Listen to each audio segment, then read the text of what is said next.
उसके अंदर वो मुझे चाहिए और बिस्किट दे।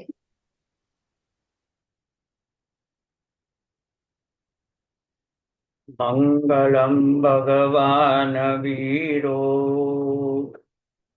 मंगलम गौतमः प्रभु मंगलम स्तोर्भद्रात्या जैन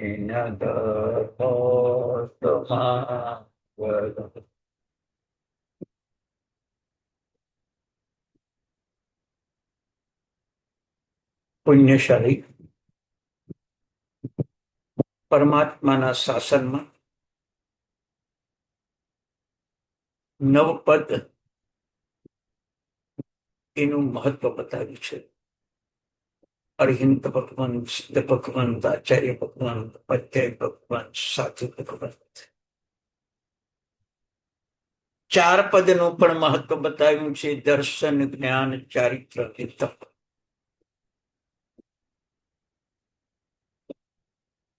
આમાં તમે સર્વે કરશો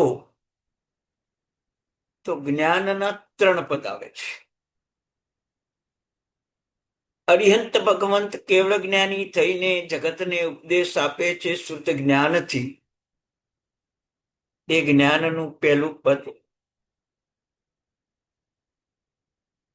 ઉપાધ્યાય ભગવંત 11 અંગો આદિનો અભ્યાસ કરે અને કરાવે, એ બીજું પદ. અને ત્રીજું દર્શન, જ્ઞાન, ચારિત્ર, તપમાં જ્ઞાન પદ આવે. 3 વાર જ્ઞાન પદ આવે. પુણ્યશાળી વિચાર કરજો, જૈન શાસનમાં જ્ઞાનનું કેટલું મહત્વ છે એ તમને આજે સમજાવવા માટેનો પ્રયત્ન કરવાનો છે. પુણ્યશાળી કે આપણે નિર્લેપ અષ્ટકમાં પ્રવેશ કર્યો છે.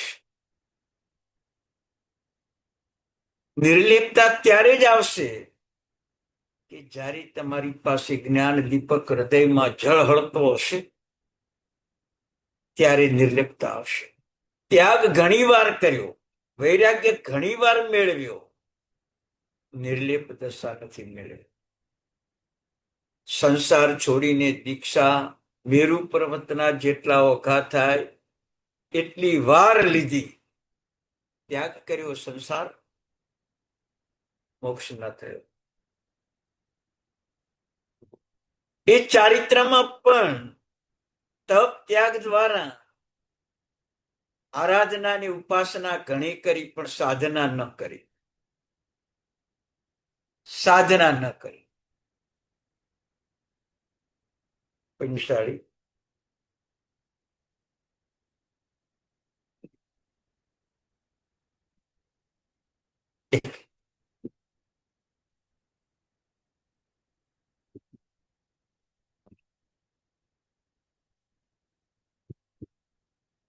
સાધના ન કરી, પરિણામે આપણે સંસારમાં રખડી. જ્ઞાન સિવાય સાધના થઈ ન શકે. પ્રભુ મહાવીરે પૂર્વભવમાં આરાધના સાધના કરીને પણ જ્ઞાન પ્રાપ્તિ કરી અને 12.5 વર્ષ દીક્ષા પર્યાયમાં જે એમણે સાધના કરી એ બહુ કઠિન અને કઠોર હતી, પણ જ્ઞાન હતું. નિર્લેપતા. પહેલા જ દિવસે, દીક્ષાના પ્રથમ દિવસે સોમિલ બ્રાહ્મણ વસ્ત્ર માગવા આવીને અર્ધ વસ્ત્ર આપી દે. મનથી વિચાર કરે.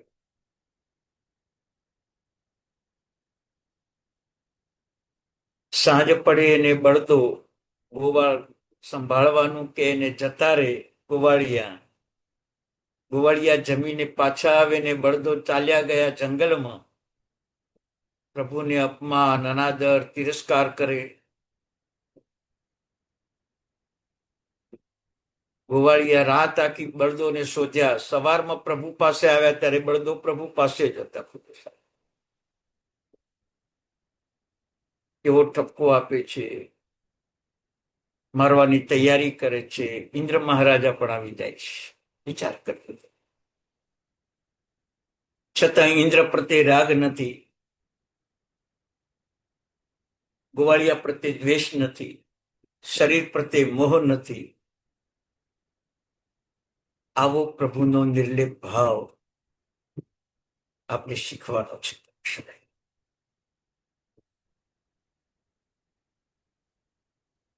સુલપાણી યક્ષ, એની જે વેદનાઓ, ભગવાનને નિદ્રા આવી જાય, એ નિદ્રામાં 10 સ્વપ્ન આવી જાય અને પોતાના જીવનની 10 પ્રકારની કથાઓ પોતાના જીવનમાં બને, અને છતાં ભગવાન એમાં કોઈ અપેક્ષા ન રાખે.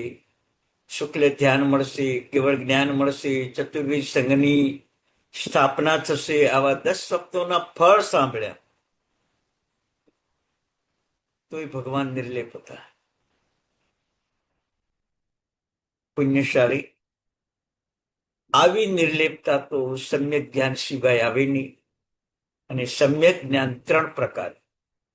અર્યંત ભગવંતનું જ્ઞાન રાગદ્વેષ વિના, ઉપાધ્યાય ભગવંતનું જ્ઞાન રાગ અને દ્વેષને છોડાવનાર,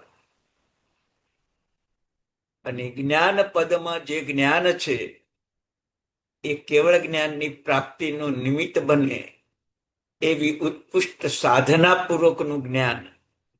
આમ ત્રણેય જ્ઞાનના ભેદ છે. અર્યંત ભગવંતના જ્ઞાનમાં રાગદ્વેષ છોડવાના છે, ઉપાધ્યાય ભગવંતના જ્ઞાનમાં અજ્ઞાન છોડવાનું છે, અને જ્ઞાન પદમાં અતિ ઉત્કૃષ્ટ જ્ઞાનની સાધના કરીને સાચા જ્ઞાની બનીને કેવળ જ્ઞાન સુધી પહોંચવાનું છે. પુણ્યશાળી. આવી જ્ઞાનપદની સાધના કેવળ આપણાથી નથી થતી, કેવળ પુસ્તકોથી નથી થતી. જ્ઞાનની પ્રાપ્તિ 2 જ પ્રકારે થાય છે.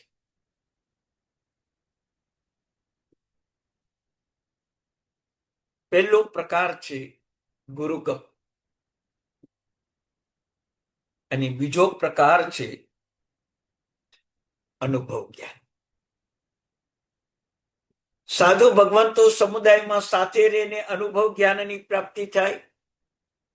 ગ્રસ્તો પોતાના પ્રસંગો ઉજવે ને પબ્લિક એકઠી થાય, એમાંથી અનુભવ જ્ઞાન મળે, પ્રયોગાત્મક જ્ઞાન મળે. કાર્ય ક્રિયા, એમાંથી અનુભવ જ્ઞાન મળે. આવું 2 પ્રકારનું જ્ઞાન આત્માની ઉન્નતિકારક બને છે. પુણ્યશાળી. આવા જ્ઞાનની પ્રાપ્તિ માટે ગુરુ જોઈએ, અને ગુરુ પણ નિર્લેપ જોઈએ. ગુરુની દશા બતાવી છે કે જ્યારે ગુરુ શિષ્યને ભણાવતા હોય ત્યારે મનમાં એક ભાવ આવે કે હું મારા શિષ્યને ભણાવું છું, એવો ભાવ નહીં. હું મારા પ્રભુ મહાવીરના સાધુને ભણાવું છું, એ ભાવ. હું મારા પ્રભુ મહાવીરના સાધુને ભણાવું છું, એ ભાવ. એ શાસનને ઉન્નત કરશે, શાસનને જાગૃત કરશે, શાસનને જ્વલંત કરશે. એના માટે મારા શિષ્ય છે એટલા માટે.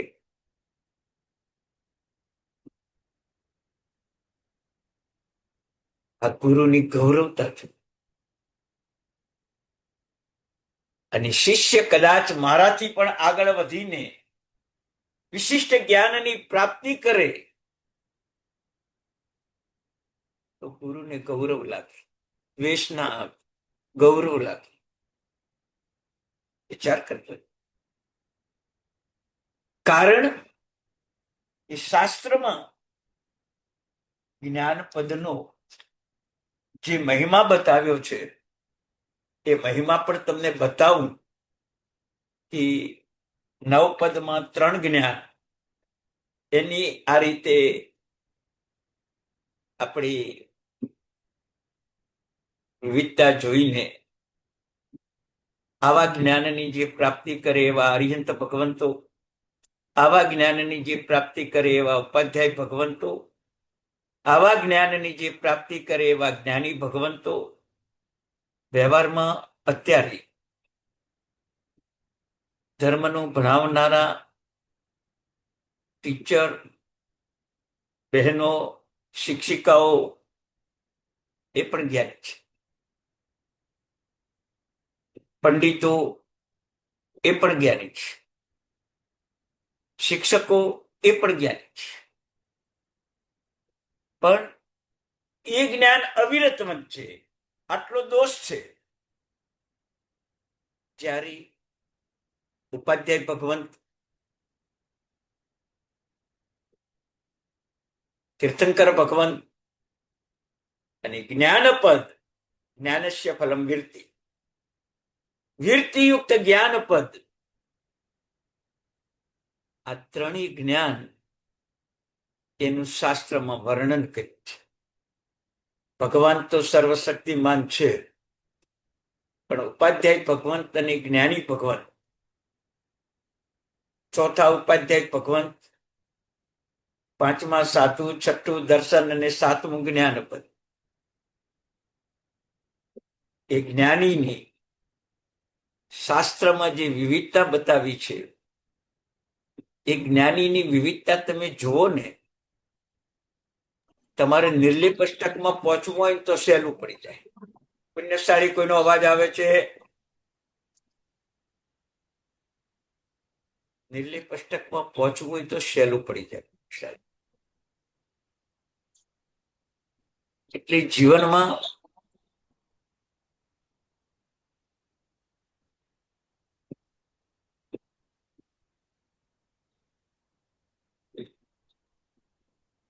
નિર્લેપ બનવાનો ભાવ, કોઈ એમ કે હું સાધુ થઈ જાઉં અને નિર્લેપ થઈ જાઉં,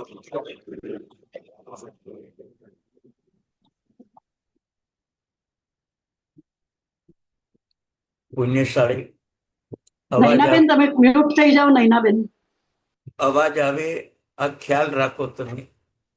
આ કોઈ સામાન્ય વિષય નથી ચાલતો, અને આ કઈ 25-40 જણા વચ્ચેનો વિષય નથી.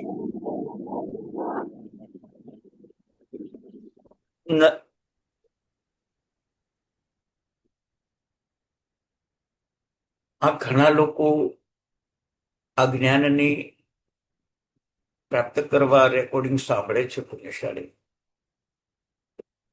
આપણા 1-2 સેકન્ડના કે 5 સેકન્ડના એક શબ્દ જ્ઞાનને વિઘ્ન પહોંચાડવામાં એ નિમિત્ત બને, ત્યારે તમારે એનું ફળ કેવું ભોગવવું પડશે એ પણ આજ તમને બતાવી દે. હર પળે સૂચના ન કરવી પડે. એટલા જ્ઞાનની ક્ષણ માત્ર પણ તમે વિઘ્ન કરો, સેંકડો ભવ સુધી આપણી જિંદગી આર્ત ધ્યાન, રૌદ્ર ધ્યાન, તકલીફ, કષ્ટ, પારિવારિક સંજોગ નબળા, આર્થિક સંજોગ નબળા, શારીરિક સંજોગ નબળા, વ્યવહારિક સંજોગ નબળા, જ્યાં જાઓ ત્યાં તમારું અપમાન, જ્ઞાનની ક્ષણ માત્ર પણ તમે વિઘ્ન કરો તો આટલા મોટા નુકસાન સેંકડો ભવ સુધી આપણે ભોગવવા પડશે. ભગવાને શબ્દો બતાવ્યા છે કે તીર્થની આસાતના નવી કરીએ, આસાતના કરથા તકા ધન આણી, હારે ભૂખ્યા ન મળે અન્ન ને પાણી. તીર્થ કોને કહેવાય? તારે તીર્થ. તો સૌથી પહેલું ભગવાને જ્ઞાન તીર્થ સ્થાન, દ્વાદશાંગીને ચતુર્વિધ સંગને સુસાધુ એ જ્ઞાન તીર્થ સ્થાન. સ્વયં કેવળ જ્ઞાન પામીને પોતે જ્ઞાની બન્યા, જ્ઞાન તીર્થ સ્વરૂપ બન્યા. આવા જ્ઞાન તીર્થની સ્થાપના 64 ઇન્દ્રો, કરોડો દેવતાઓ, 8 પ્રાતિહાર્ય, ભગવાનના 12 અતિશય, વાણીના 35 ગુણ, આ બધું જ એક જ્ઞાનની ભક્તિ સ્વરૂપ દેવતાઓ સંવત્સરની રચના કરે, 3 ગઢ રચે, ચાંદીનો, રૂપાનો, સોનાનો, રત્નનું સિંહાસન બનાવે, 12 પરસદા, સેંકડો પશુ પક્ષી આવીને પ્રભુની દેશના સાંભળે, આવી જ્ઞાનની જ્ઞાનીની ભક્તિ થાય. કરોડપતિનો કૂતરો કદાચ 50 લાખના રૂમમાં અને 10 લાખના પલંગમાં સૂતો હશે, ભગવાનના સંવત્સરણમાં સોનાનો ગઢ, અને એ સોનાના ગઢમાં પશુ અને પક્ષી આવીને પ્રભુની દેશના સાંભળે, એ જ્ઞાનનો કેટલો મહિમા. સાંભળવા આવનારને સોનાના સિંહાસન ઉપર બેસાડવાના, સોનાના ગઢમાં બેસાડવાના, આવો જ્ઞાનનો મહિમા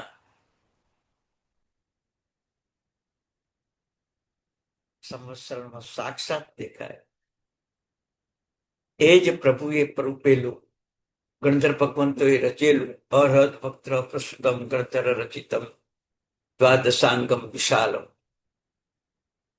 ગણધર ભગવંતોએ રચેલું, ગુરુ ભગવંતોની પરંપરામાં આવેલું એવું આ આગમરૂપી ધ્યાન,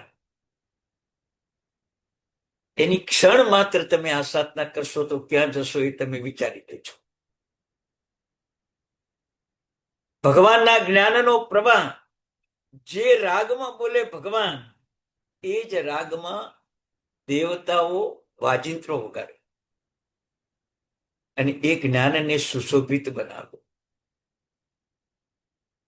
અને એ જ્ઞાન 12 પરસદા અને લાખો સંખ્યા પ્રમાણ પશુ પક્ષીઓ એ જ્ઞાન સાંભળે.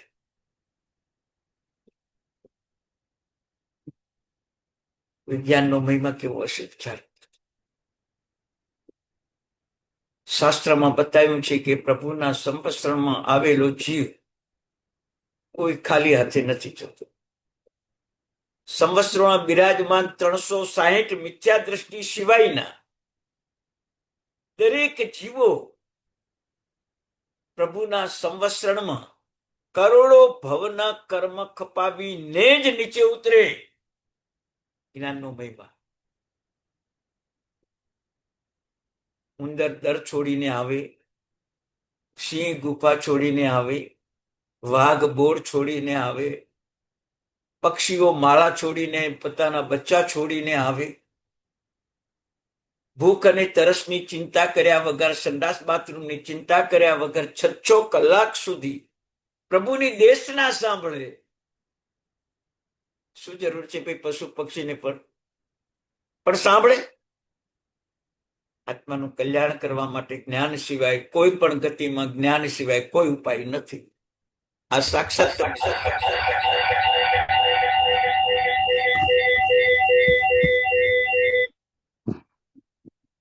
આ જ્ઞાન સિવાય કોઈ ઉપાય નથી.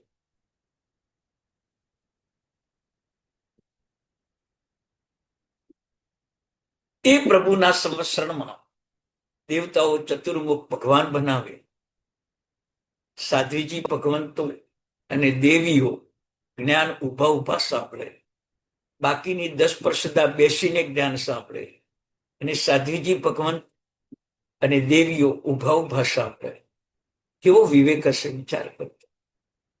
આપણે તો બેઠા બેઠા આમાં, ભલે મારે ત્યાં મ્યુટ છો બધાય, લગભગનું કોઈનું દૃશ્ય દેખાતું નથી, પણ કેટલાક ચા નાસ્તો કરતા હશે, કેટલાક જમતા હશે, કેટલાક મોઢામાં પાન બીડું ચાવતા હશે. આવો અવિવેક જ્ઞાન ભણતા ભણતા પણ ઘણી વાર દેખાઈ આવે છે.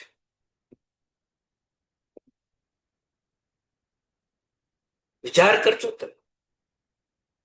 જે જ્ઞાનથી આહાર સંજ્ઞા તોડવાની છે, જે જ્ઞાનથી ભોગ સંજ્ઞા તોડવાની છે, જે જ્ઞાનથી શોખ છોડવાનો છે, જે જ્ઞાનથી નકામી વાતો અને વિચારોને તોડવાના છે, એ જ જ્ઞાન ભણતા તમે ભોજનાદિની વ્યવસ્થા ચાલુ રાખો, કેવું પાપ લાગે, કેવું પાપ લાગે, વિચાર કરજો.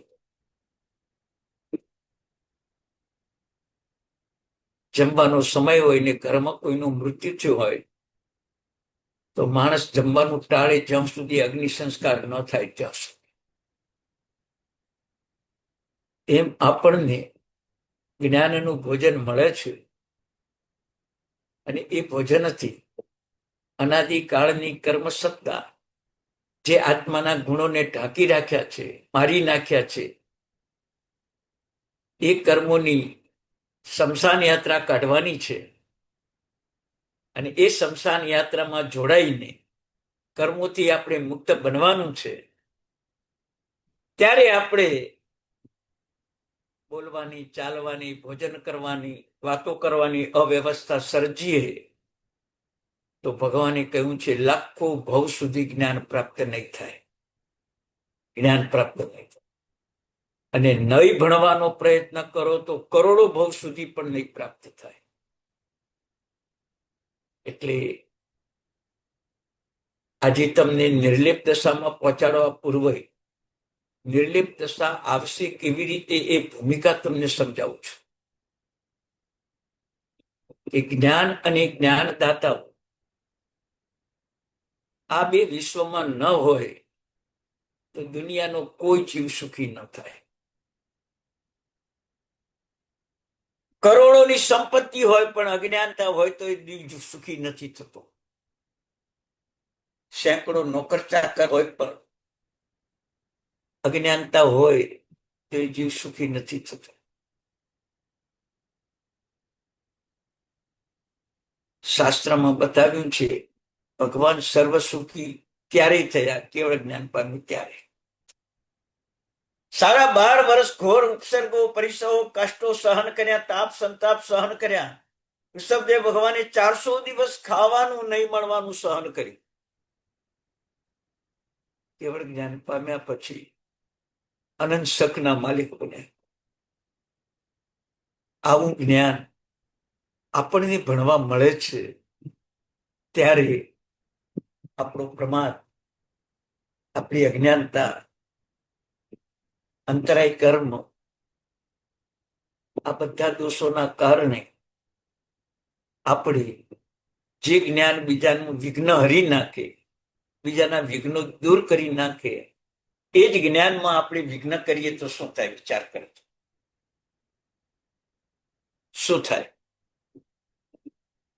ભગવાને કહ્યું છે ઝેર પીને મરી જવું સારું, પણ જ્ઞાન અને જ્ઞાનીનું અપમાન, અનાદર ને અંતરાય ક્યારે નહીં કરવાનો. એક શબ્દ પણ ઘસાતો નહીં બોલવાનો.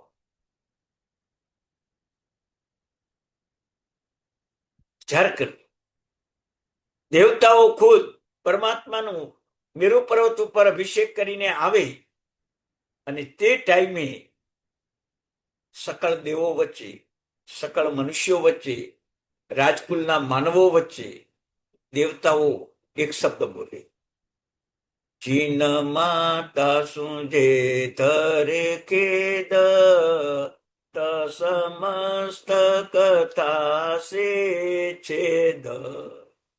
આજથી માંડીને જિનેશ્વર ભગવાન અને જિનેશ્વર ભગવંતની માતા એ બેનું કોઈ પણ જરા પણ ઘસાતું બોલશે, અવિવેક કરશે, એનું અમે મસ્તક છેદી નાખીશું. વિચાર કરો તમે.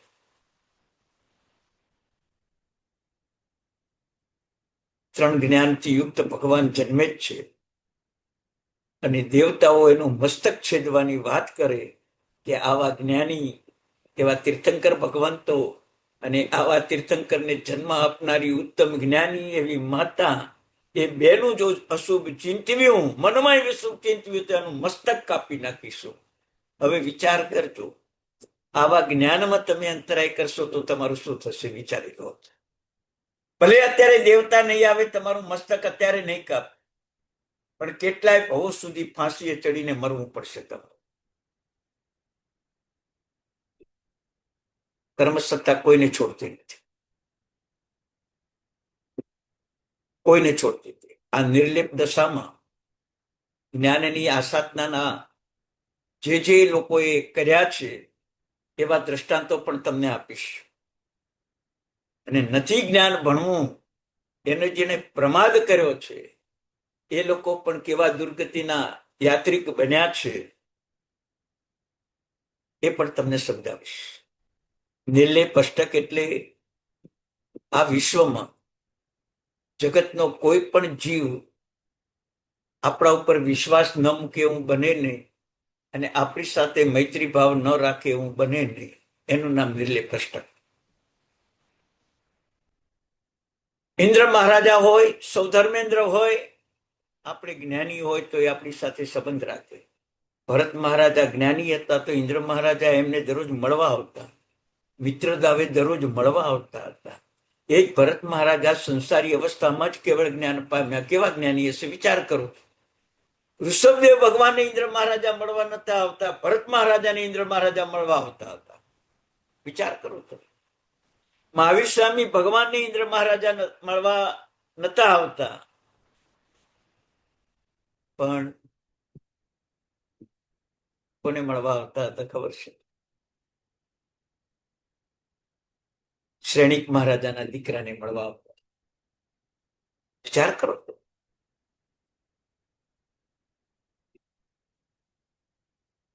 કેવું જ્ઞાન પચ્યું હશે ને પચાવ્યું હશે.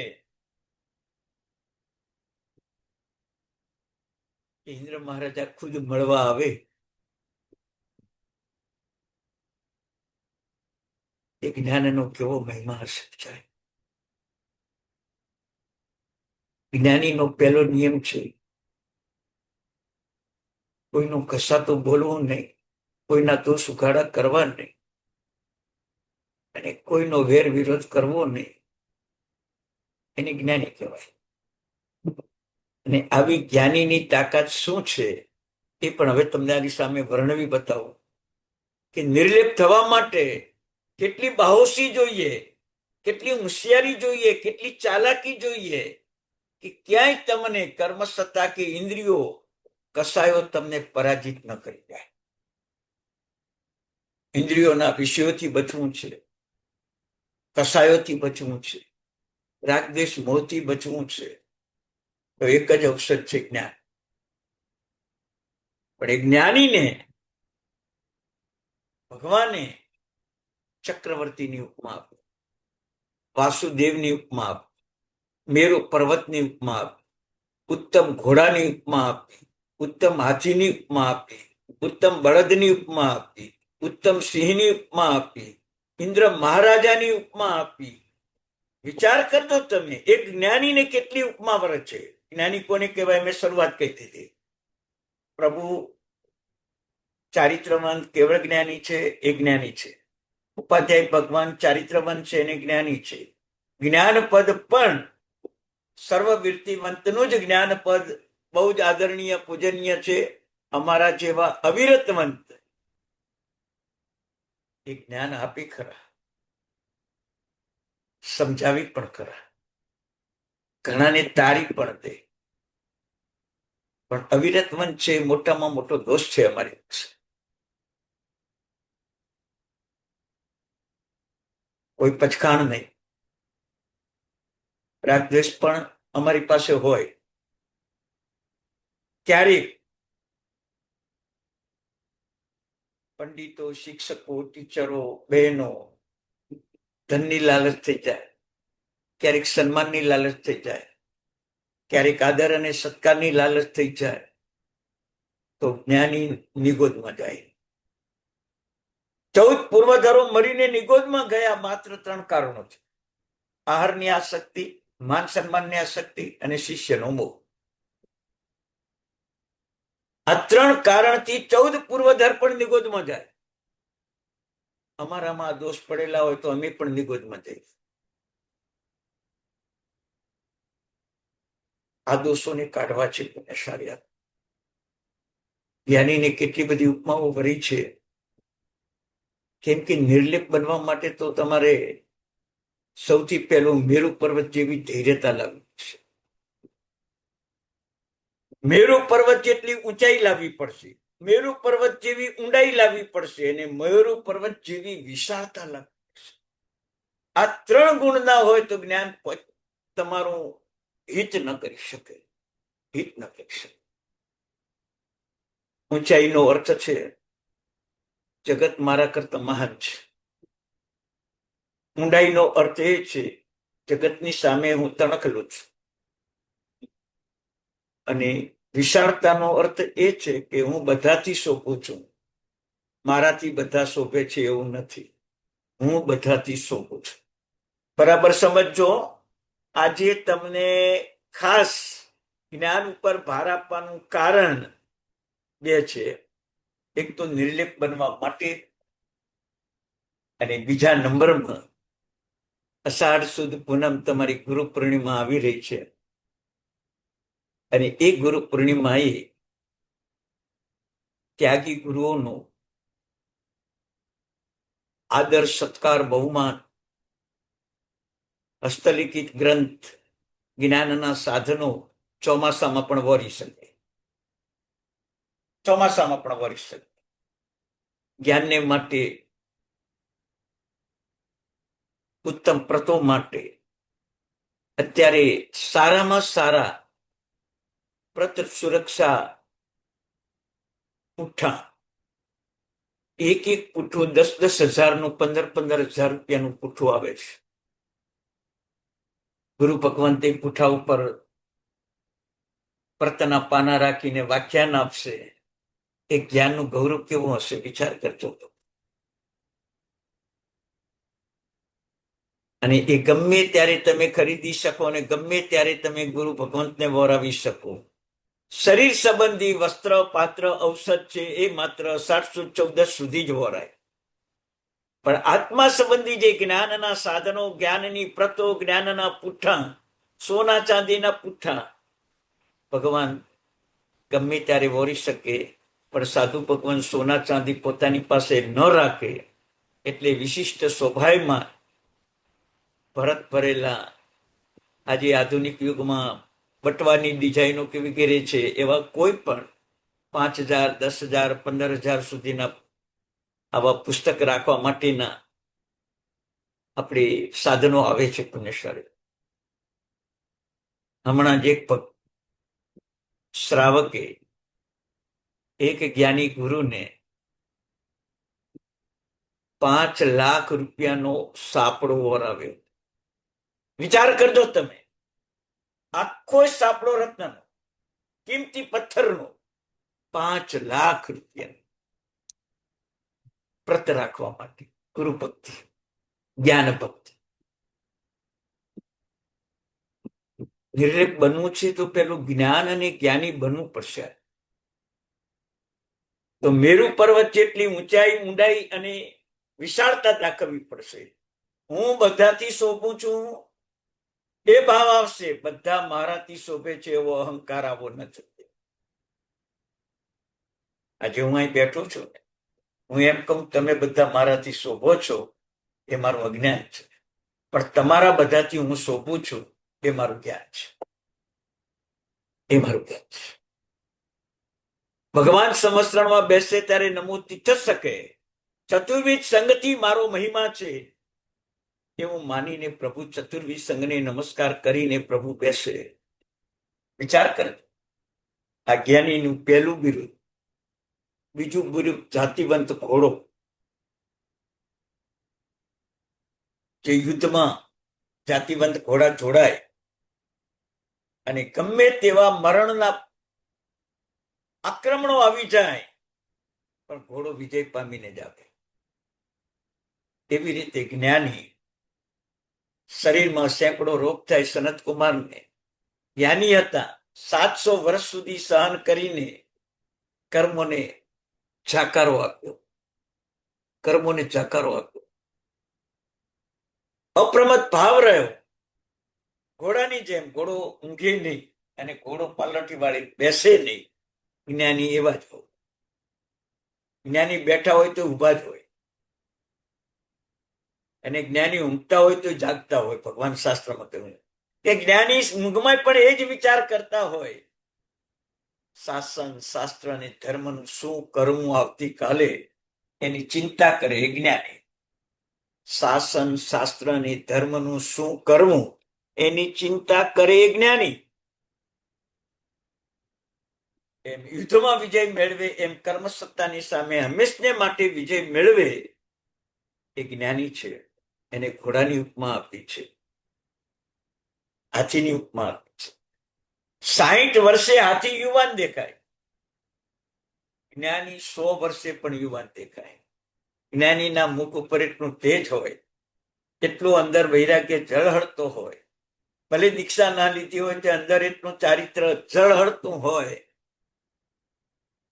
કે દેવના વિમાનને પણ ઝાંખું પાડી દે જ્ઞાની, એવું એનું તેજ હોય 100 વર્ષે. વિચાર કરજો તમે, આ જ્ઞાનની તાકાત. ભલે ઔદારિક શરીર રહ્યું પણ દેવતાઓના વિમાન કરતા પણ વધારે પ્રકાશી જ્ઞાનીનું શરીર હોય, જ્ઞાનીનું મુખ હોય, જ્ઞાનીની આંખ હોય, જ્ઞાનીનું કાન હોય. એમનો એક શબ્દ પણ દુનિયાની કોઈ સંપત્તિથી ના ખરીદી શકાય. જ્ઞાનીનો એક શબ્દ દુનિયાની હીરા માણેક મોતી સોનું ચાંદી બધું એકઠું કરી દો, તમારી માલિકીનું થઈ જાય તો જ્ઞાનીનો એક મૂલ્યવાન શબ્દ તમે ન ખરીદી શકો. એ ભક્તામર બોલે ની 44 બેડી તૂટી જાય, એ કલ્યાણ મંદિર બોલે અને અવંતી પાર્શ્વનાથ પ્રગટ થઈ જાય, એ સગરમ બોલે અને વિરામીર નામનો વ્યંતર ભાગી જાય, એ લઘુ શાંતિની રચના કરે અને આખું ગામ નિર્ભય બની જાય. હવે આ તમે ધનથી ખરીદી શકો? આ શબ્દો સોના ચાંદી હીરા માણેક મોતીથી આ શબ્દો તમે ખરીદી શકો? પુણ્યશાળી.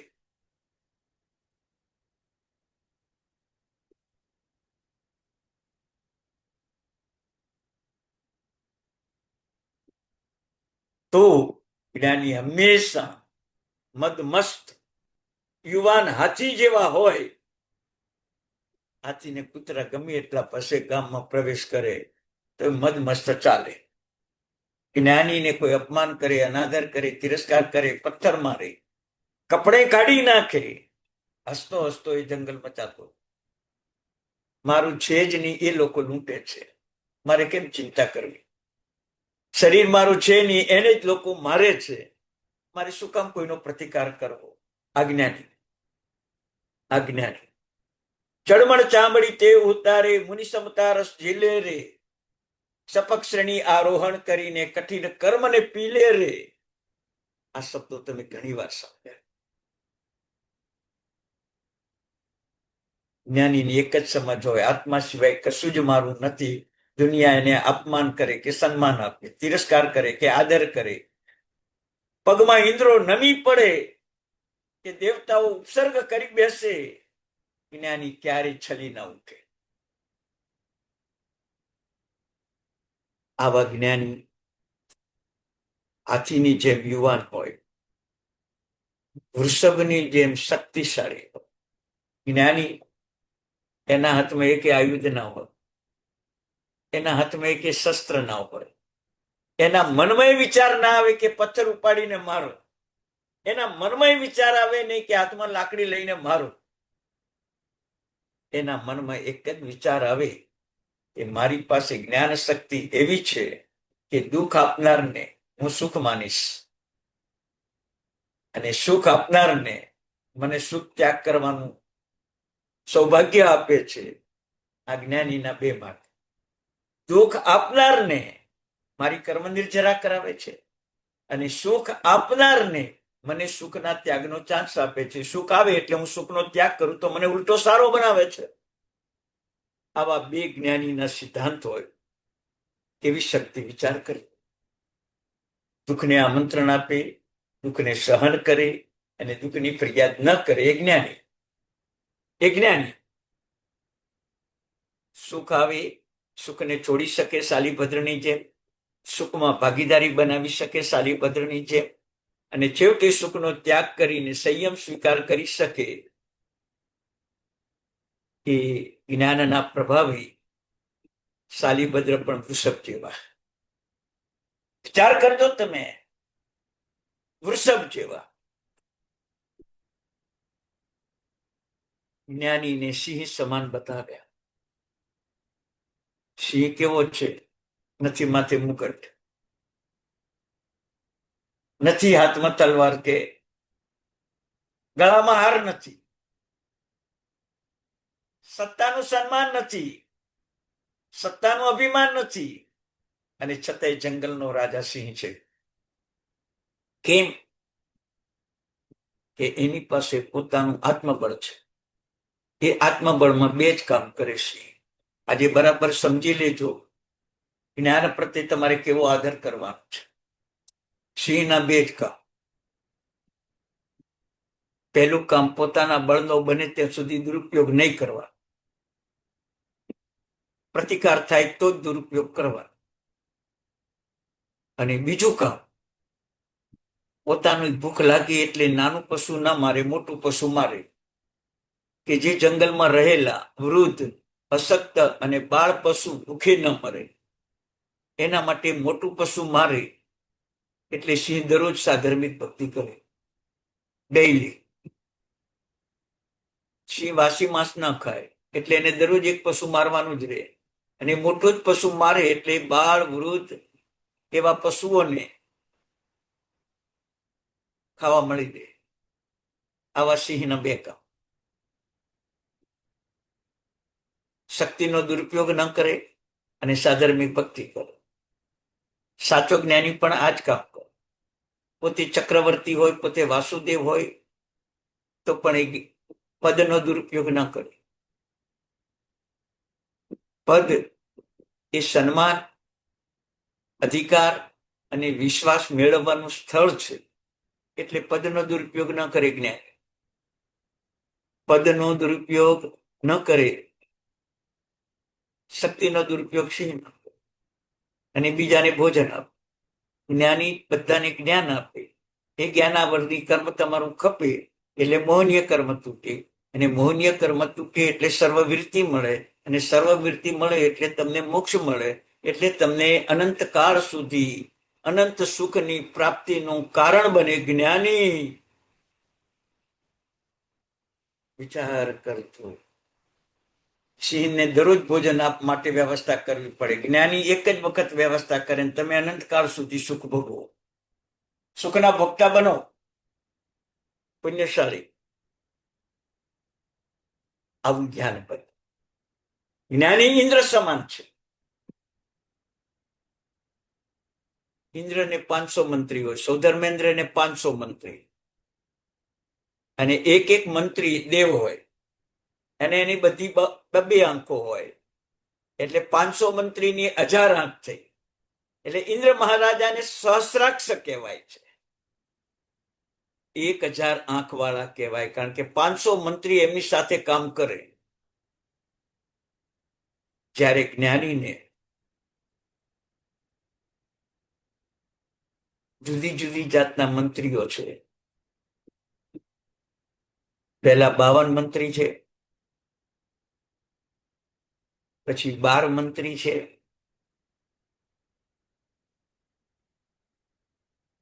પછી 14 મંત્રી છે, અને પછી મંત્રી વિના પોતે જ્ઞાની શાસન ચલાવે. જ્ઞાનીને પહેલા 52 મંત્રી છો. કયા મંત્રી હશે? તમે વિચાર કરજો. તમે કેટલા વર્ષોથી ભણો છો? કેટલા ગુરુઓ પાસે ભણ્યા તમે? કેટલા કલાક ભણ્યા? મારી પાસે એક ભાઈ ભણે છે,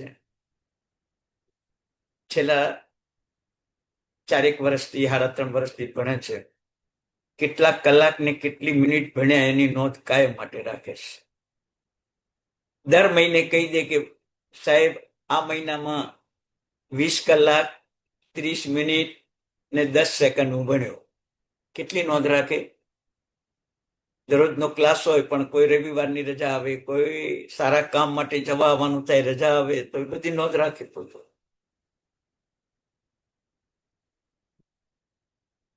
તો જ્ઞાનીને પેલી 52 આંખ હોય,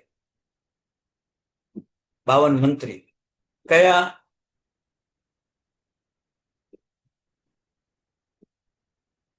ક ખ ગ ઘ અંગ ચ છ જ જ ઈ આ બધા અક્ષરો 52 અક્ષરો છે. એ દ્વાદશ સંગીનું મૂળ છે, શ્રુતનું મૂળ છે, કેવળ જ્ઞાનનું મૂળ છે. પહેલા 52 મંત્રી છે, પછી 14 મંત્રી છે, 14 પૂર્વ, પછી 12 મંત્રી સર્વોત્કૃષ્ટ છે, જેની માત્ર દ્રષ્ટિ પડે ને કામ સિદ્ધ થઈ જાય એવા સર્વોત્કૃષ્ટ મંત્રી દ્વાદશાંગી છે. એમ જ્ઞાનીને 3 પ્રકારના મંત્રી છે.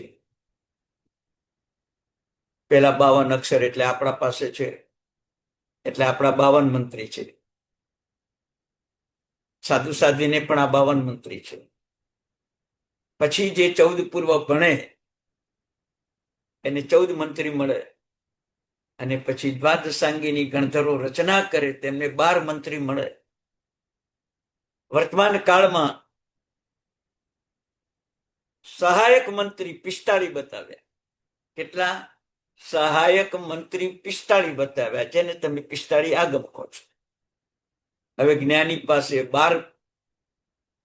12 મંત્રી હોય, 52 મંત્રી હોય, 14 મંત્રી હોય, 12 સર્વોત્કૃષ્ટ મંત્રી હોય, 45 સહાયક મંત્રી હોય. એ જ્ઞાની કેવો રાજા હોય વિચાર કરજો તમે. અને એવા જ્ઞાન અને જ્ઞાનીનું તમે બહુમાન કરો તો કેટલી કર્મ નિર્જરા થઈ જાય. એવા જ્ઞાન અને જ્ઞાનીના એક શબ્દનું કેટલું મૂલ્ય વિચાર કરજો. હવે તમે ઇન્દ્ર મહારાજા કરતા પણ વધારે શક્તિશાળી જ્ઞાની છે. આ બધા પાઠ ઉત્તરાધ્યાન સૂત્રમાં છે. ક્યાંક ગુજરાતી ભાષાંતર મળે ને તમે વાંચજો, ખબર પડે તો. જ્ઞાની વાસુદેવ કેવા છે?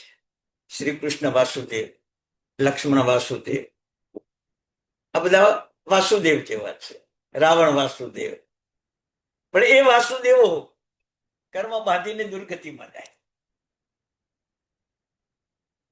પણ જ્ઞાની વાસુદેવ, વાસુદેવ 3 ખંડના અધિપતિ હોય, જ્ઞાની 3 લોકના અધિપતિ હોય.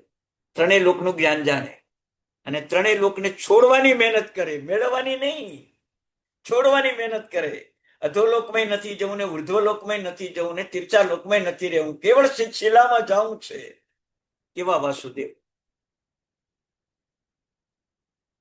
વિચાર કરજો.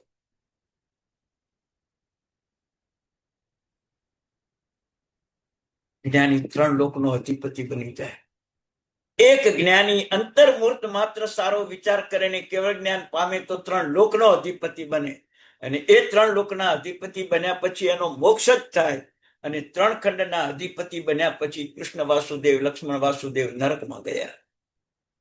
નરકમાં ગયા. તો જ્ઞાની વાસુદેવ કરતા પણ મહાન છે. જ્ઞાની ભરત મહારાજા ચક્રવર્તી, સનત કુમાર ચક્રવર્તી, શાંતિનાથ, કુંતુનાથ, અરનાથ ચક્રવર્તી. આ ચક્રવર્તી જેવા જ્ઞાની છે.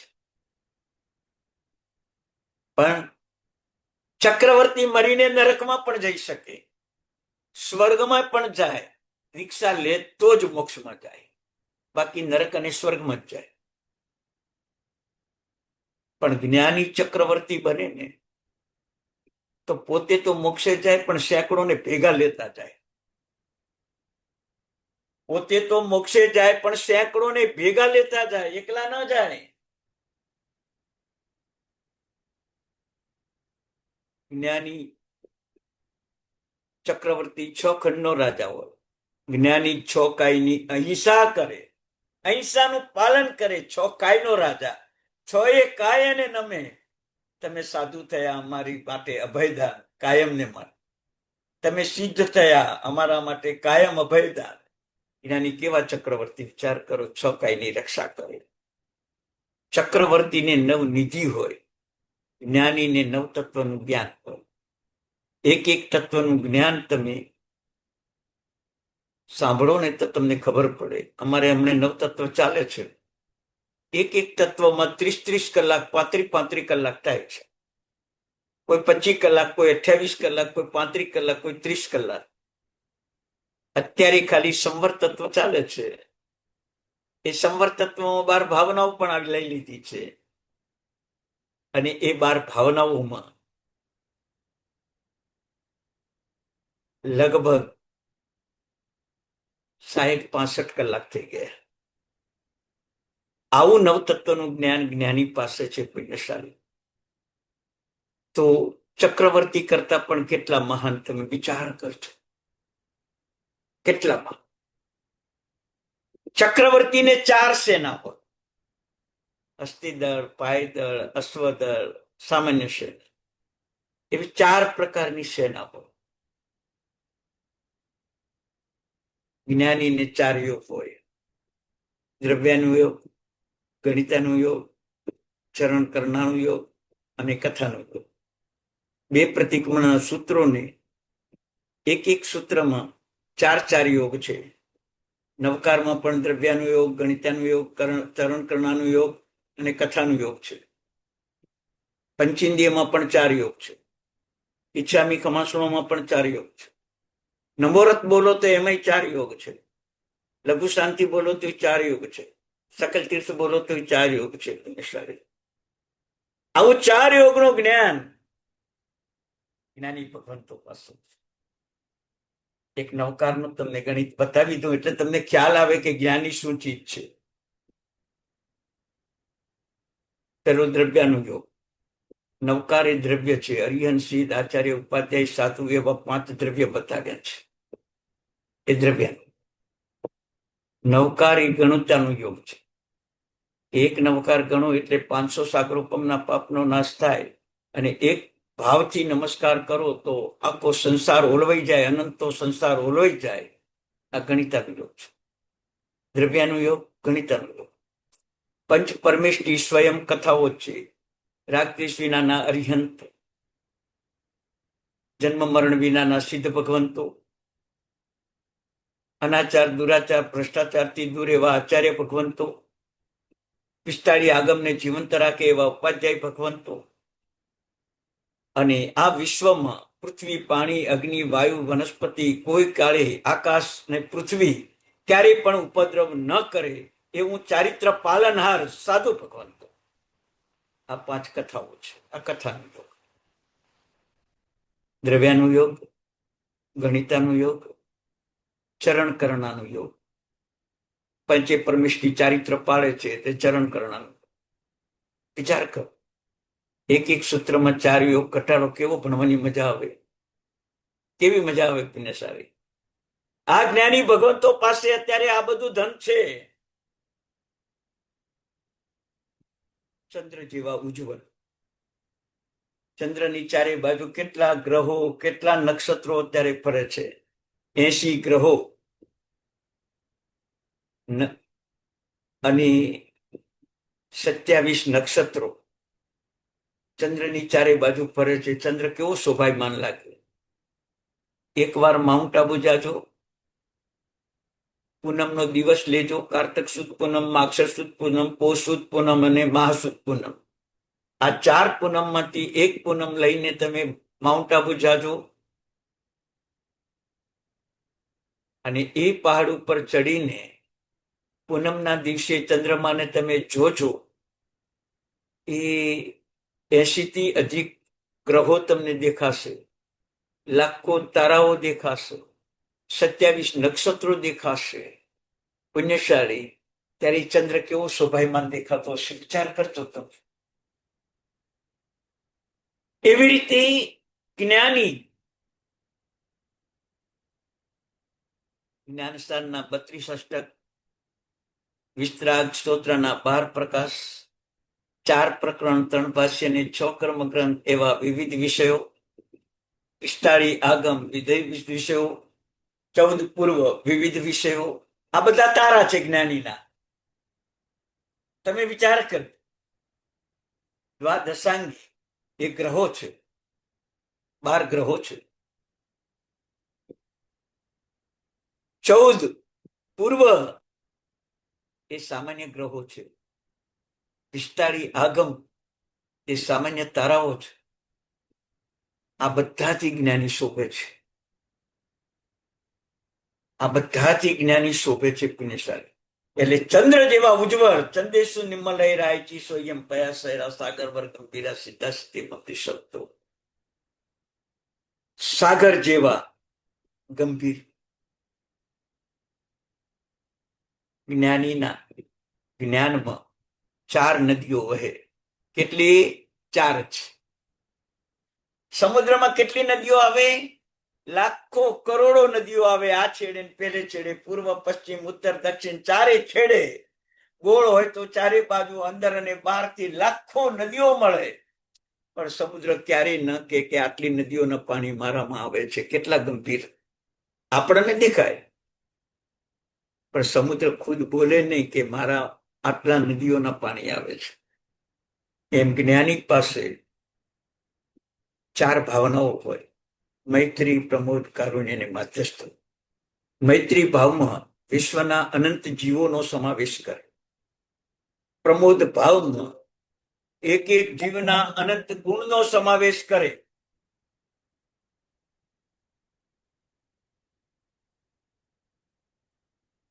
એક એક જીવના અનંત ગુણનો સમાવેશ કરે.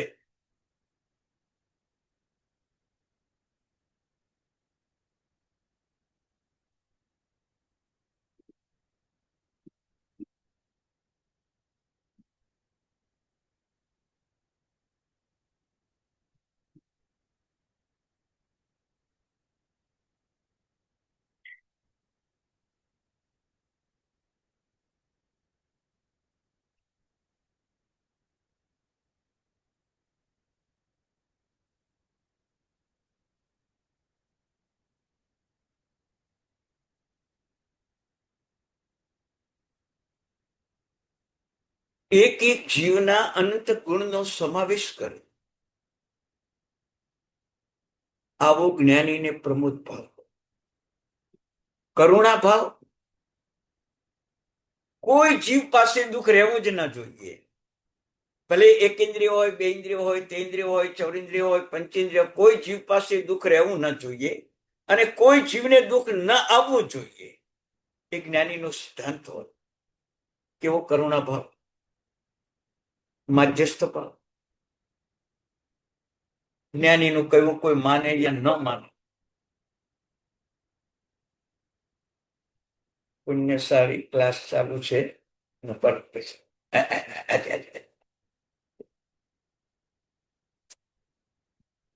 જ્ઞાની મૈત્રી ભાવથી અનંતા જીવોને સમાવી લે, પ્રમોદ ભાવથી અનંતા ગુણોને સમાવી લે, કરુણા ભાવથી અનંતા દુઃખોનું વિસર્જન કરે અને માધ્યસ્થ ભાવથી મેં આ કર્યું છે ને મારાથી આ થાય છે, હું ન હું તો તમારું કાંઈ કલ્યાણ ન થાય એવું ક્યારેય જ્ઞાની બોલે નહીં.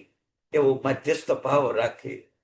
સાગરમાં જેમ ઘણી નદીઓ મળે એમ જ્ઞાનીમાં આવા અનંતા ગુણો, અનંતા દુઃખોને દૂર કરવાના મંત્રો, અનંત સુખ આપવાના મંત્રો, અનંતા જીવોનો વિશ્વાસ કેળવવાનો, અનંતા જીવોનો વેર વિરોધ છોડાવવાનો, અનંતા જીવો મૈત્રી ભાવ પેદા કરવાનો એક જ્ઞાની પાસે છે. એક જ્ઞાની પાસે છે. જ્ઞાની સ્વયં ન કોઈ પુસ્તક, ન કોઈ લિખિત અક્ષર, ન કોઈ પત્ર, ન કોઈ લખાણ, ન કોઈ કલમ, ન કોઈ કાગળ,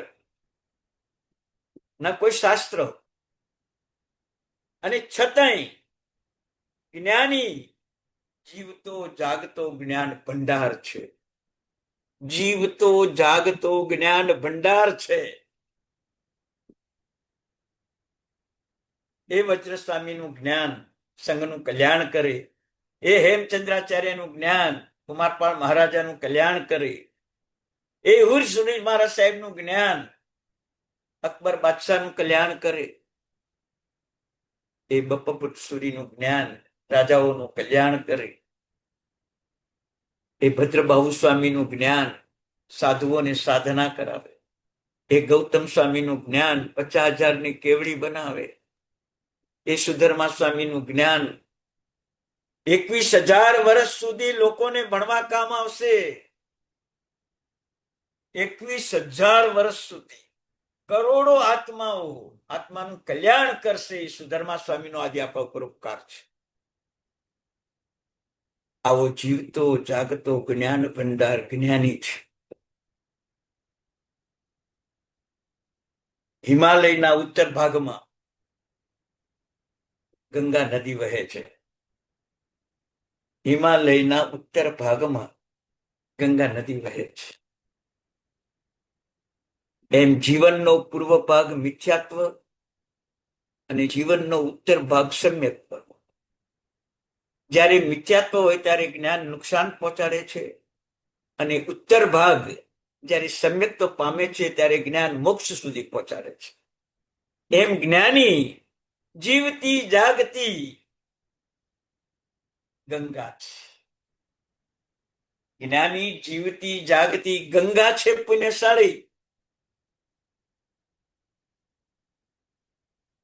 જ્ઞાનનું પર્વ કારતક સુદ પાંચમ, જ્ઞાન પાંચમ. જ્ઞાનનું પર્વ નવપદમાં 7મું પદ 2 ઓળીમાં જ્ઞાનનું પર્વ. આ વ્યવહારથી કહું છું, બાકી તમને 3 પદ ગણાવ્યા જ છે. તમને 9 પદમાં 2 દિવસ એ આવે. દિવાળી પૂર્વે આસો વદ બારસે સરસ્વતી દિવસ, દેવીનો આરાધનાનો દિવસ આવે, એ પણ જ્ઞાન પર્વ છે. આમ 4 પર્વ જ બતાવ્યા જ્ઞાનના. પણ ભગવાને કહ્યું છે કે જ્ઞાની જ્યાં બેઠો હોય એ સ્થળ તીર્થ. જ્ઞાની જે દિવસે આપણી સામે મળે એ દિવસ આપણા માટે પર્વ, અને જ્ઞાની જે દિવસે આપણને શબ્દોનું દાન આપે તે દિવસે આપણે અભયદાની. જ્ઞાની જે દિવસે આપણા ઉપર દ્રષ્ટિપાત કરે એ દિવસે કર્મ સત્તા અણાઈ જ જાય. જ્ઞાની જે દિવસે આપણી વાત સાંભળે એ દિવસે રાગ દ્વેષ ને મોહના શત્રુઓ ખતમ થઈ જાય. આટલી તો જ્ઞાનનું બળ છે. આટલું તો જ્ઞાનનું બળ છે, જ્ઞાનીનું બળ છે.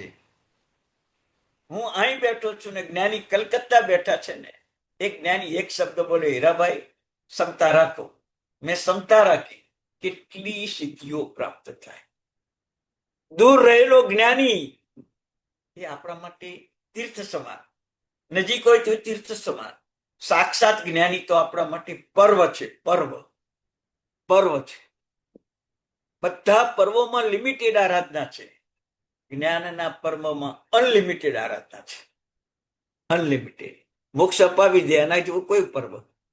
બાકીના પર્વોમાં કર્મ નિર્જરા થાય. ચોમાસીનું પર્વ આવશે 2 દિવસમાં, કર્મ નિર્જરા થશે. પર્યુષણ પર્વ આવશે, કર્મ નિર્જરા થશે. દિવાળી પર્વ આવશે, કર્મ નિર્જરા થશે. પણ જ્ઞાન પર્વ આવે ને, સીધા મોક્ષ. ગૌતમ સ્વામીએ 50,000ને મોક્ષે પહોંચાડી દીધા. એ કેવું જ્ઞાન પર્વ, પુણ્યશાળી.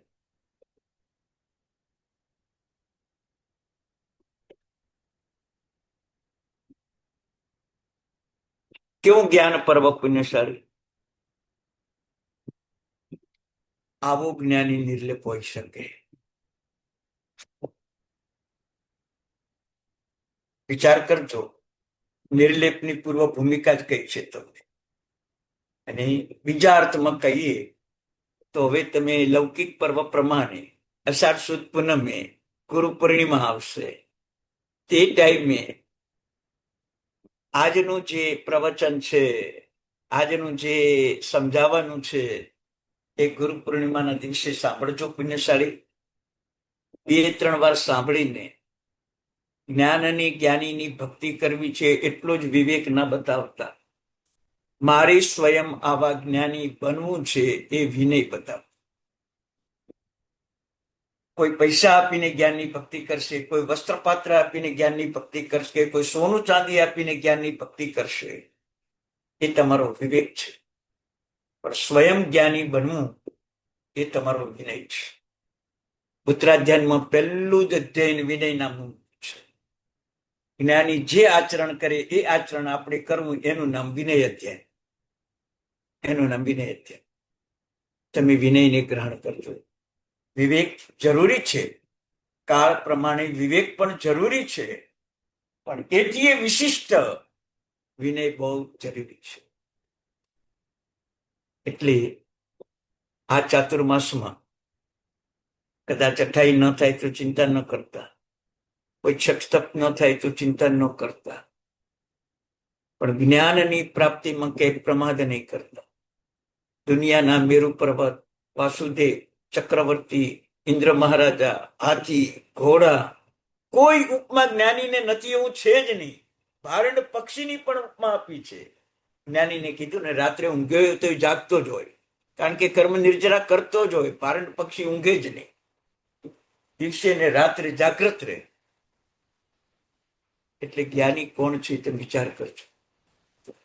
આવા જ્ઞાની કેટલા સંસારથી નિર્લેપ હોય એ નિર્લેપ અષ્ટકમાં હવે તમને બતાવીશ. પણ જ્ઞાનીની ઓળખાણ જ ના હોય તો નિર્લેપ શું બતાવું? શું બતાવું તમને? હવે જ્ઞાનીની તમને આટલી ઓળખાણ થઈ, હવે જ્ઞાનીની સામે પોતાની પત્ની એમ કે છે કે હું તમને દીક્ષા નહીં લેવા દઉં, તે ટાઈમે જ્ઞાની શું બોલે? પત્નીને શું કે? શું જવાબ આપે જ્ઞાની? પત્નીને એક જ શબ્દ કે, જરૂર તું મને દીક્ષા નહીં લેવા દે, પણ તું એક શરત મારી છે, જ્યારે યમરાજા મને લેવા આવે ને ત્યારે તું એકવાર ના પાડજે, અને યમરાજા પાછા જાય ને તો હું દીક્ષા નહીં લઉં. હું દીક્ષા નહીં લઉં. પત્નીને સમજાવે છે. જ્ઞાની કેવા માર્ગો કાઢે. મારી દીક્ષા ભલે તારા કહેવાથી હું નહીં લઉં, પણ યમરાજા જ્યારે મને લેવા આવે ત્યારે તારે એટલું કહેવાનું કે તમે મારા પતિને અઠવાડિયું જીવતા રાખો, અને યમરાજા પાછા જાય તો મારી દીક્ષા નહીં લેવાની. પત્ની શું કે? શું કે? જ્ઞાની કેવા જવાબ આપે તો વિચાર કરો. પુત્ર કે પપ્પા તમને દીક્ષા નહીં લેવા, તમને દીક્ષા નહીં લેવા. ત્યારે પિતા શું જવાબ આપે? શું જવાબ આપે? એટલું જ કે પુત્ર, હું જીવું ત્યાં સુધી તારે જીવવાનું. ભલે સેવા તારાથી થાય એટલી જ કરજે, પણ હું જીવું ત્યાં સુધી તારે જીવવાનું. એટલું લખાણ લખી ના આપ તો હું દીક્ષા નહીં લઉં. કોઈ પુત્ર લખી આપે કે પપ્પા તમે જીવો એટલું હું જીવીશ જ, કોનું મોત ક્યારે આવે કઈ કહેવાય નહીં. આમ જ્ઞાનીના જે ઉત્તરો છે ને, ઘરમાં રહેતા છતાંય ત્યાગી, ઘરમાં રહેતા છતાં વૈરાગી, ઘરમાં રહેતા છતાંય સંયમી. હવે બોલો, દીક્ષા નથી લેવી પત્નીના કહેવાથી, પણ યમરાજા ના પાડે, યમરાજાને ધક્કો મારીને કાઢે તો હું દીક્ષા નહીં લઉં. બની શકે? મારા જેટલું જ તારે જીવવાનું એમ દીકરાને શરત લગાવે ને, શક્ય છે? દીકરો ના પાડી શકે? જ્યારે અંદર ચારિત્ર ભાવ જાગે જ્ઞાનીનો, ત્યારે દુનિયાના ચક્રવર્તીને પણ કેવો જવાબ આપે છે, રાજાને પણ કેવો જવાબ આપે છે. ઇન્દ્ર મહારાજા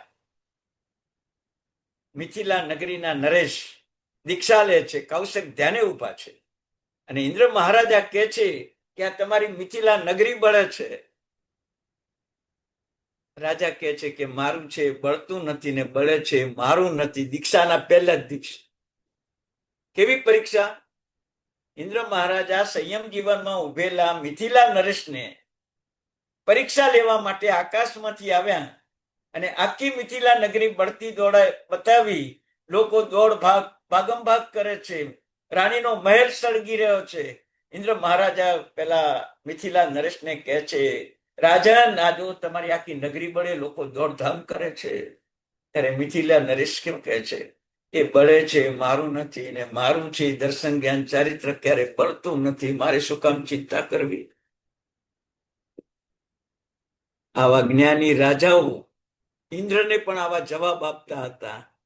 હવે આવા જ્ઞાનીનું સ્મરણ કરવું એ પહેલી પંક્તિ, આવા જ્ઞાનીનો એક પણ શબ્દનો સ્વીકાર કરવો એ બીજી પંક્તિ, જ્ઞાન ભણવું એ ત્રીજી ભક્તિ, અને ચોથી ભક્તિ લૌકિક આચાર પ્રમાણે જ્ઞાનીનું બહુમાન કરવું એ ચોથી ભક્તિ છે.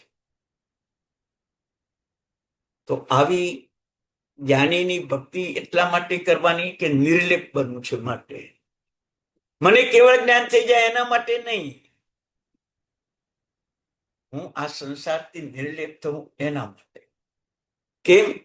કેવળ જ્ઞાની કરતા પણ નિર્લેપનો પ્રભાવ વધારે છે. જોકે નિર્લેપ થયા પછી જ કેવળ જ્ઞાન થાય, પણ નિર્લેપતા ના આવે તો કેવળ જ્ઞાન જ ના થાય. તો નિર્લેપતાનો કેવો પ્રભાવ છે અને નિર્લેપ દશામાં કેવું સત્વ છે એ અવસરે અવસરે નિર્લેપ અષ્ટકમાં તમને જાણ કરશું પુણ્યશાળી. આ અષ્ટક કોઈ સામાન્ય નથી. જોકે 32 અષ્ટકમાં કોઈ સામાન્ય નથી, બધા જ અસામાન્ય છે. પણ આવું જ્ઞાન પ્રાપ્ત કરવા માટેનો જે તમારો પુરુષાર્થ છે, એવા જ્ઞાનીઓ તમને ધન્યવાદ છે. ભલે જ્ઞાન કદાચ નિમિત્તે હું આપું છું, પણ મારી સામે જેટલા પણ જ્ઞાનીઓ બેઠા એ ભાવિ સિદ્ધ ભગવંતો છે, એને નમસ્કાર કરું છું. પુણ્યશાળી. એટલે મારા જીવનનું એક સૌભાગ્ય છે કે આવા સિદ્ધ ભગવંતો ભાવિ એમની સામે બેસવાનું મને સૌભાગ્ય મળ્યું છે. મારી સામે જે જ્ઞાનનું પુસ્તક છે એ સ્વયં સિદ્ધ ભગવાન છે કે મને કેવળ જ્ઞાન સુધી પહોંચાડીને સિદ્ધાવસ્થામાં લઈ જનારું આ પુસ્તક છે. એટલે મારી સામે પુસ્તક પણ સિદ્ધ ભગવાન છે, તમે પણ સિદ્ધ ભગવાન છો ભાવિના. હું સામાન્ય રીતે બેઠો હું ત્યારે મને એમ થાય કે આટલા બધા સિદ્ધ ભગવંતો વચ્ચે બેઠો છું, તો હવે હું પણ સ્વયં સિદ્ધ શિલામાં છું. સીધો સિદ્ધ શિલામાં જ રહે તો હું એ પણ સ્વયં સિદ્ધ શિલામાં છું, એવી જ્ઞાની અનુભૂતિ કરે. અને જ્યારે સ્વયં અનંતા સિદ્ધો વચ્ચે આપણે બેઠા હશું ત્યારે આપણે કેવા લાગતું હશું. અત્યારે આટલા લિમિટેડ સિદ્ધ ભગવંતો છે તોય આપણે સારા લાગીએ છીએ. જ્યારે અનંતા સિદ્ધો વચ્ચે બેઠા હશું ત્યારે કેવું લાગશે. તો નિર્લેપ અષ્ટકની પૂર્વ ભૂમિકા જ્ઞાની અને જ્ઞાનીના આવા લક્ષણો એ જ નિર્લેપ બની શકે એ આજે તમને બતાવ્યું પુણ્યશાળી. અને આજનું આ જ્ઞાન એક વાર નહીં, 2, 3, 4 વાર શ્રવણ કરજો પુણ્યશાળી. તમારામાં એક ભાવ જાગે કે હું હવે ભણીશ, હું જ્ઞાની બનીશ અને જ્ઞાનીના જે જ્ઞાન છે એને હું આત્મસાત કરીશ, એવો પહેલો વિનય બતાવીશ. અને જ્યારે જ્યારે જ્ઞાન જરૂર પડે ત્યારે જ્ઞાની પાસે વિવેકપૂર્વક માગણી કરીને જ્ઞાનની પ્રાપ્તિ કરીશ. અને આ રીતે હું પણ શ્રુત જ્ઞાનીમાંથી કેવળ જ્ઞાની અને કેવળ જ્ઞાનીમાંથી અનંત જ્ઞાની બનું. પણ જ્યાં સુધી નિર્લેપ ભાવ ન આવે, જ્ઞાન અને નિર્લેપ ભાવ ભેગો ન થાય અને જ્ઞાન દ્વારા નિર્લેપ ભાવની જાગૃતિ ન થાય ત્યાં સુધી મોક્ષ પણ ન થાય. તો નિર્લેપ અષ્ટકની અંદર આવી જ્ઞાનની પહેલી ચર્ચા કરી. પહેલી નિર્લેપતાની ગઈ વખતે થોડી ઝાંખી કરાવી હતી, આજે જ્ઞાનની ઝાંખી કરાવી છે. હજી ક્રિયા પણ આવી જ નિર્લેપ દશામાં લાવવા માટે સમર્થ છે. અવસર આવશે તો ક્રિયા માટે પણ તમને, જો કે ક્રિયાષ્ટકમાં વાત થઈ ગયેલી છે છતાંય ક્રિયામાં તમને ક્યાંક જોડશું કે ક્રિયા કેવી નિર્લેપ બનાવે છે આપણને. કે જ્યારે કૌશક ધ્યાની કંદક મુનિ ઉભા છે અને ચામડી ચીરાય છે, બાહુબલીની કૌશકમાં ઉભા છે અને ઉપર અગ્નિની પાળ બંધાય છે, અને છતાંય મનમાં દુઃખ નથી, વેદના નથી, ત્રાસ નથી, રાગ નથી, દ્વેષ નથી, મોહ નથી, કસાય નથી. એ કેવી નિર્લેપતા હશે વિચાર કરજો. એટલે ક્રિયા પણ કેવી નિર્લેપ બનાવે છે એ હવે તમને આગળ કહેશું પુણ્યશાળી. મંગલમ ભગવાન વીરુ મંગલમ ગૌતમ પ્રભુ મંગલમ સ્થળભદ્રાતે તેની ધર્મોસ્ત મંગલમ. ભગવાનની આજ્ઞા વિરુદ્ધ કંઈ કહેવાયું હોય તો ક્ષામી દુકડમ સૌ સાતામાં રહેજો સૌને પ્રણામ પુણ્યશાસ્ત્ર. ખૂબ અનુમોદના ગુરુજી. પ્રણામ આજે સર. પ્રણામ સર. પ્રણામ પ્રણામ સર. હાજી. પ્રણામ સર. સર. ગુરુજી પ્રણામ. એક પ્રણામ. પ્રશ્ન પૂછવો છે. ઘરમાં જે હેલ્પર હોય એ પણ સિદ્ધના આત્મા જ હોય કે નહીં? કીડી મંકોડા પણ ભાવિ સિદ્ધાર્થમાં, ભાવિના મચ્છર સિદ્ધ- પણ ભાવિ સિદ્ધાર્થમાં, તો પછી ઘરનો નોકર પણ ભાવિ સિદ્ધાર્થમાં જ છે. અચ્છા અચ્છા, ઓકે. ભલે એ લોકો કઈ જ ન માનતા હોય, જડ જેવા હોય, તો પણ એવા જ સિદ્ધના આત્મા. સિદ્ધનાથ ભાવિ સિદ્ધાર્થ. હા, બરોબર છે. હાજી. બહુ આનંદ આવે છે. એમ થાય સાંભળ્યા જ કરીએ, નોલેજ મેળવ્યા જ કરીએ. પ્રણામ ખૂબ સર. આનંદ થાય છે. હાજી. પ્રણામ સર. પ્રણામ પ્રણામ સર. પ્રણામ પ્રણામ પુણ્યશાસ્ત્ર. ભગવાન સાતમાં છો. પ્રણામ સર. હાજી. આ ભગવાન સાતમાં બહુ સુંદર સરસ સમજાયું, બહુ જરૂરી હતું, સાંભળવા જેવું હતું. ઘણા વખતે આવું સાંભળવા મળ્યું નથી, પહેલી વાર સાંભળું છું એમ કહું તો ચાલે. ભગવાન હાજી હાજી. જો પુણ્યશાળી છો, તમારું પુણ્ય જાગ્રત છે એટલે સાંભળવા મળે છે. અને તમારું કારણ પુણ્ય છે અને મારું નિમિત્ત પુણ્ય છે કે મારે તમને ભણાવવાનો એક ઉત્સાહ અને ઉલ્લાસ છે. અને તમે શાંતિથી ભણો છો એટલે એ વિષયમાં થોડો વધારે છણાવટ કરી શકું છું. બાકી ઘણી વાર કેવા ક્લાસો ચાલતા હોય કે 10 વાર સૂચના કરો, શાંતિ રાખો, શાંતિ રાખો. પરિણામે પછી જે સાચું ભણાવવાનું હોય રહી જાય છે. પણ તમે બધા એક ખૂબ જ શાંતિ રાખીને ભણો છો એટલે જરા વધારે તત્વચિંતન મારામાં આવી શકે છે. કારણ કે સાહેબ અશાંત. પૂર્વ ભાવના લેણ દેન હશે ને આ બધા? હાજી. પૂર્વની લેણ દેણ લેણ દેણ લેણ દેણ કેવી લેણ સર, દેણ ગુરુ હોય છે. પૂર્ણિમા નિમિત્તે, ગુરુ પૂર્ણિમાની અત્યારથી જ તમને પ્રણામ કરીએ છીએ સર. હા, જરૂર. ગુરુ પૂર્ણિમા નિમિત્તે તમારા બધાના પ્રણામ વંદન સ્વીકાર્ય છે. તમને બધાને આશીર્વાદ છે કે તમે બધા જ કેવળ જ્ઞાન પામીને અનંત સિદ્ધાર્થમાં બની જાઓ એવા શુભ આશીર્વાદ જ્ઞાન પૂર્ણિમાના પુણ્યશાળી. આપણે મારું પણ તો નામ જ અમારા તમારી સાથે જોડાયેલું છે સર. મારું તો નામ જ પ્રણામ તમારી સાહેબ, સાથે પ્રણામ. જોડાયેલું સાતામાં છે રહેજો સર. સાહેબજી અને ભણાવતા રહેજો અમને. ના ના, જો જ્યાં સુધી શરીર સક્ષમ છે, ઇન્દ્રિયો સક્ષમ છે, ત્યાં સુધી તો ભણાવવાનું છોડીશ નહીં. અને ભણવાનું તો છેલ્લી જિંદગીના ભગવાનને કહ્યું છે કે હાથમાં પુસ્તક હોય ત્યારે જ મોત આપજે એટલે દુર્ગતિ થાય નહીં. બસ. સાહેબજી અમે પ્રાર્થના કરીએ છીએ આપને લાંબુ લાંબુ આયુષ્ય મળે ને અમને ભણાવો. ના ના, બહુ ભંડારી સાહેબ, બહુ અરવિંદભાઈ, ખૂબ ખૂબ ધન્યવાદ પુણ્યશાળી. બસ ભણવું ભણાવવું એ બહુ સારું છે, પણ એના કરતા વધારે તમે મારા માટે એક પ્રાર્થના કરો. મારું જીવન દોષ મુક્ત અને પાપ મુક્ત બને એ વધારે પ્રાર્થના કરજો. બસ. ભલે ભણી ભણાવી છે આપણા એકબીજાની અંદરની પુણ્ય પ્રમાણે પુરુષાર્થ થશે, પણ જેટલા બને એટલા મારા જીવન દોષ મુક્ત બને અને પાપ મુક્ત બને. અને એકલા હાથે પાપ દૂર થતું નથી. જય વીરાય શબ્દ બોલીએ છીએ કે વિતરાગ ભગવાન પાપોને દૂર કરીને મનુષ્ય ભવ સુધી આવ્યો, પણ હવે તમારી શક્તિથી જ હું પાપોને દૂર કરી શકીશ અને તમે જ મને તારી શકશો. તો ત્યાં પણ આપણે પ્રભુને સહાયક માગ્યા છીએ.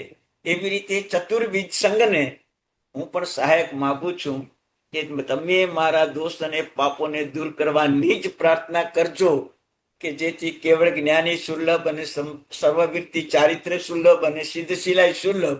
દોષ જતા રે, પાપ જતા રે, પછી શું બાકી રહે? સીધો મોક્ષ. સાહેબજી આ ચોક્કસ. સ્વાધ્યાયમાં જ આપણું કામ થઈ જાય છે. બહુ ના, આનંદ છે, ના. બહુ આનંદ છે, બહુ જ આનંદ છે સાહેબ. ના ના, બહુ સરસ પુણ્યશાળી. હાજી, પ્રણામ સાહેબ. પ્રણામ. હો. હાજી.